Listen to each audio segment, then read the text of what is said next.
Kia ora, I'm Erin J. Doyle. Welcome to my channel. I have been rearranging my shelves, as you can see by the lack of blue and yellow right behind me.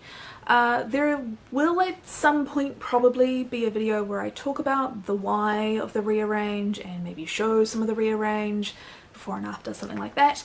But for now, all we need to know is that this is going to be an unhaul video as a consequence of the rearrange. Obviously I had to take everything off the shelves and think about it, and some books didn't get put back on the shelves. So, unhaul time. First on the list of unhauled books is a bit of a bag, not really a stack, it's a bag of middle grade, I think these are, Animorphs, Paul Jennings, Goosebumps. These, obviously I've had for quite some time. These are the books that taught me to read. I don't want to suggest that I was completely illiterate before I read these books, but pretty close. I am certain that this was, if not the very first, then the second book I ever read cover to cover. These books are why these books, you know, so there's a huge amount of, I guess, nostalgia or, I don't know, emotional baggage, frankly, connected to these books. They are special to me, but there are no young people in my life that I can pass these on to now. My nieces and nephews are in some cases in their 20s or late teens. There are no littlies left. So these books need to be released back into the wild if they are going to maybe help another young kid learn to read for pleasure instead of just kind of the minimum words they need to pass a test. So those can go. Next, I'm getting rid of Dorothy Must Die and The Wicked Will Rise. I've only read the first book of the trilogy, never bothered to get the third one. I really liked the premise, was fairly indifferent to the execution, and then I saw on Goodreads that after the first book the rest of the trilogy kind of isn't so great, so I was like, well, maybe I'll just read the first one and like what it was and never mind what it turns into later. Next, I'm getting rid of Tuesdays with Maury, which is a very tattered old copy that I bought at some secondhand store and never read, and I honestly, I keep picking it up because it gets referenced a lot, and it's definitely a book that I've seen on lists of 100 books you must read before you die. And I pick it up off my TBR shelf and I read the back and I'm bored before I get to the end of the blurb.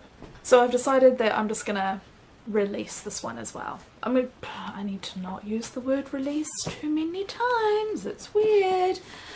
Right, next up I'm getting rid of these two writing books. I've got Spirit Writing and Writers on Writing. I think these are both books which I picked up for free in some context at some point, but since picking these up I've come to realise that for me, books on writing can be extremely hit or miss, so unless it's by someone I know of, or you know, whose other works I really enjoy, or if it's a book that's really highly recommended, then I'm just not going to bother because they're already kind of for me anyway. So I think I'm just going to give these away before they have a chance to disappoint me, because statistically they might. Next I'm getting rid of Measure of a Woman, which is another book I just picked up for free because it was on the free books table at a library. I'm keeping my hand over a sticker on the cover that has the name of my current employer on it. Obviously there's a library where I work, which is where this is from. I actually have quite a few books on feminism from different periods, and what I'm noticing is that the older books tend to use dated or non-inclusive language, which I do not like to see, and they're occasionally focusing on topics which are no longer particularly topical. Topics that are topical. That sounded wrong. But anyway, because of that, I feel like they might be interesting to read for like a, you know, a broad understanding of the history of the, you know, efforts that the feminist movement has had to make. But if you're just trying to get like a good understanding of, you know, contemporary issues and how to help people and how to be a good ally and all those sorts of things, then the older books aren't really helpful. So yeah, that's something I've been thinking about recently, and this book is being cut because of that thought process, even though I don't necessarily have like a thesis final thought on it. Next, I'm getting rid of The Nest, which I hated so much I will never read anything by this author again. There's also a tab in here which I will get rid of. This tries to use genetics or evolutionary theory to explain some stuff that is illogical, and it quotes some facts which are incorrect. That was a very hard book to read as a scientist. Apparently the paper bag was not all of the Animorphs. These will also go. I think I saw a manga in here. Oh, I did. So I also have the first book from the Dragon Ball series and a pile of Goosebumps and Animorphs. They can also go away with the paper bag that we saw previously. Next, a series that I started reading in high school. I believe Tomorrow When the War Began was something that I had to read for 5th form English, which is year 11? Anyway, so I had to read this as a required text for English, and then I really enjoyed it, so in the next couple of years I read the rest of the series. I actually do think these are quite good, particularly, oddly enough, the first one. The first one's great. The author gave some interview where he was talking about where the inspiration for this book came from, and he was talking about watching an Anzac parade and there being all these teenagers who had come out for like the dawn service and the whole thing, and how they were in some cases wearing like their granddad's medals, and you know, they were showing reverence for the occasion, that kind of thing. And he had a thought about how people don't give teenagers enough credit, and so he wanted to write a book where the teenagers were the ones who, like, you know, stepped up and took hold of you know, a complicated situation and, you know, did it well. And he wanted to make it farm kids because farm kids have lots of useful skills. So this is a book about a bunch of Australian teenagers who go away on a camping trip, and when they come back they find out that their country has been invaded and all the adults are basically in a camp, and they have to make a decision about what they're going to do. So, oh, and the other thing that is really good is that we never get to know who invaded, and again that's something that he talked about in this interview that I saw. He was saying that, you know, he wanted to create a scenario where the kids had to, you know, deal with this situation, but he didn't want to identify a villain or, you know, villainize a specific group. Oh, I don't know why my voice is dying.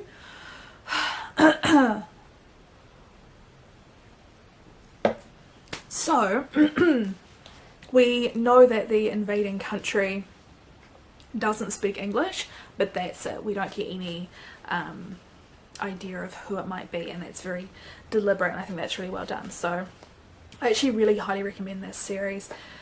Based on my experience reading it like 20 years ago. Maybe it doesn't stand up over time, but yeah. Young me thought it was good. Next, I'm getting rid of this collection of short stories by Catherine Mansfield, which I bought because I was feeling socially pressured at a market. Not because I really wanted it. So that can just go away. Then we have another book on writing. This is The Right to Write, which again, I'm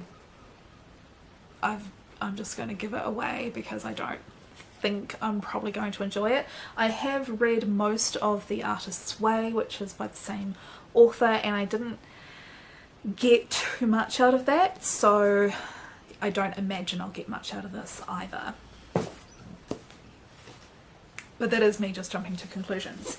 Next, I'm getting rid of Chrysanthemums and Thorns, The Untold Story of Modern Japan, because I have had this for over a decade and never looked at it. So I think I'm just gonna stop pretending I will and just put that one aside. The next books I'm unhauling are the Lotus War series.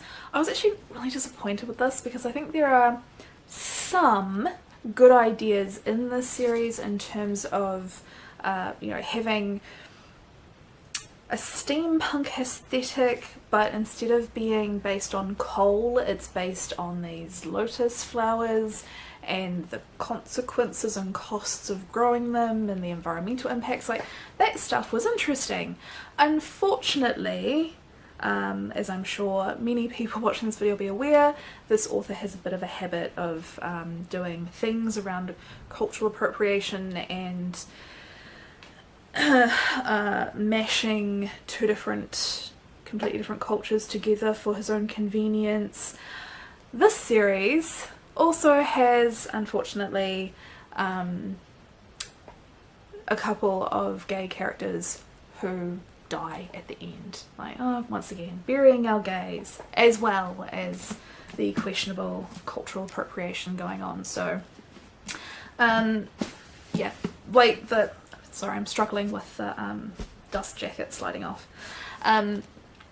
So yeah, I thought some of the ideas were good, execution disappointing. So that can go as well. Running out of room on discard pile. Next, I'm unhauling Patriarchy, Notes of an Expert Witness. This feels like it's sort of written to be read as a companion piece to the author's other works. Having never read any of those other works, I was periodically quite confused because she very heavily refers to those books.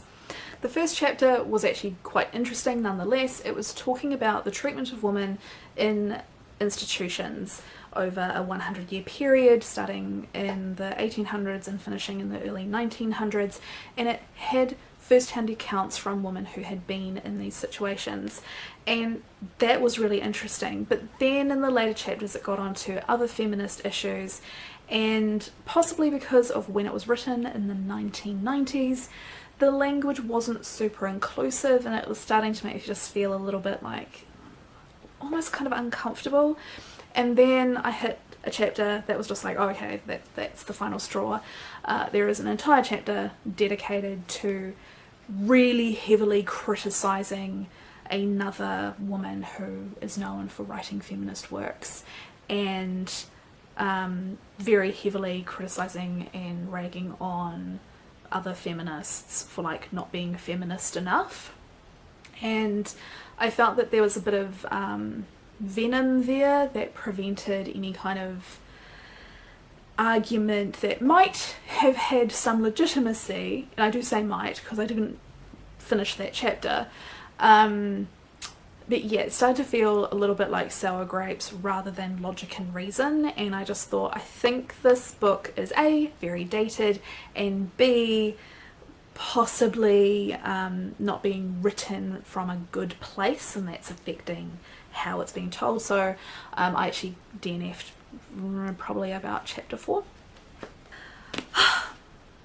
I'm sad to get rid of this one, specifically for the cover. Isn't it so incredibly pretty? Unfortunately, it has a pretty heavy-handed dose of white saviour and very heavily villainized scientists, which obviously I don't personally enjoy. And then finally, some outright ridiculous descriptions of science. Now, you can say whatever you want in your sci-fi, that's fine. I don't expect it to be 100% convincing and scientifically accurate, particularly when you're writing science fiction. Like, it doesn't have to be accurate to today. You can speculate, you can make shit up, great, but hold back on describing stuff in great detail because that's where it falls apart. It's like time travel and Back to the Future. They just say flux capacitor and then you need, 1.21 gigawatts of electricity and you have to be going at 88 miles per hour. I feel like I haven't watched that movie enough. That's great. So you have your criteria. You have enough information there to know flux capacitor, lots of energy, speed. Done. It doesn't pull apart why the speed, why the energy, what the flux capacitor actually does. And that means that there's enough there for the author to have things go wrong and have solutions be developed, but you can't pull apart the science. Unfortunately, this author has fallen on the wrong side of that balance and has described a few things in detail very incorrectly, and one of them was so bad I'm pretty sure I threw the book before picking it up and reading the end, because I was invested by that point, and I think that's why it was so disappointing. So yeah, I think someone who is actually the target audience, this is a young adult and I read it in my 20s, might enjoy this, but it is a little bit of a it's wrong, so you can't go into it with your brain fully engaged. Also, I highly question, I am not an expert on this. I have fired a gun. I'm not an expert on guns, but I do question the accuracy of describing someone successfully wielding 2 AK-47s simultaneously whilst kicking in a door. Like, that just seems like he wouldn't have enough hands. Do correct me if I'm wrong down in the comments. Next, I'm getting rid of Alice in Therapyland. This has the dubious honour of being one of my fastest DNFs of all time, and definitely my fastest DNF by a female author. Unfortunately, by I think it was either page 32 or possibly 23, we had been told that the main character is very intelligent twice. And she had been demonstrably stupid over and over and over. Like, this character who is supposed to be really smart and who has like trouble in romance because she's so smart and she intimidates men. She goes to the bathroom at her new place of work on her first day and discovers that there's no bin there for sanitary disposal. So she goes and asks, and on being told that there's nothing and you just have to like take anything home, she then has to go back to the bathroom to retrieve the used sanitary towel that she had tucked into a hole in the wall behind the toilet cistern. And I'm like, every person who menstruates at some point finds themselves in a situation where they have to smuggle used products out of the bathroom rather than put it in a convenient bin. I do not believe that the majority of those people have gone, oh, there's nowhere to put it, I'll just tuck it into this random hole I've found and then go ask where the bin is. No, you just hide it on your person somewhere and go put it in your purse. How did the author think that was a smart thing for her character, who is meant to be smart, to be doing? And then she had to go to her boss's office. Her boss was expecting her, told her like come and see her after lunch. She knocks on the door, there is no answer. Does she go back to her desk and send an email saying, you know, I popped by and you weren't in, you know, when would be a good time for me to come back? No. She just sits there and waits for over an hour. And I'm supposed to believe that she's very intelligent. There were some other things, but basically that was what drove me insane. So I'm not going to try and read the end of that. I'm just going to let it go. I'm also going to be getting rid of Entanglement. I believe I started finding this emotionally engaging in the last 10 pages. Have I ranted about this book previously? I think I must have, to some degree. But at any rate, didn't enjoy. We'll just go with that, letting it go. Next, I'm getting rid of Animal Farm. If you haven't been around for long, you might not be aware that every year I do a month of reading banned books. It is something that I'm really passionate about and something I've been doing before I even had a channel. I think I've been reading banned books every September since probably 2015, 2016, somewhere around there. And this is a book that I picked up for one of those Septembers of reading banned books, because this is frequently challenged, but it is targeting a younger audience, and because I had seen the movie first, and the movie is much more almost visceral or intense than the book is, I kind of found the book to be a little bit of a letdown because I had these preconceptions about what it would be. I think it is actually good, it's just that, yeah, I was expecting a bit more violence and, you know, a bit more graphic suffering, and I was also expecting a different ending, because the movie that I saw has a kind of years later scene that this didn't have. So yeah, I don't think I'm going to read this again. Next, I'm getting rid of The Beginning Woods. This is aimed at, I guess, quite young readers. Like, it's quite a simple story. I actually quite enjoyed it. Certainly will never read it again, so it can go as well. That's the Unhaul done. I really have to actually get these books out of my house. My previous Unhaul, the books are still here. They're just like tucked in under a desk in a bag. So my next mission is going to be to actually get these out. That is the plan. Should I promise that I'll let you know how that goes? Oh, I don't think I should. If you enjoyed this video, don't forget to like and subscribe, and I'll see you next time. Bye!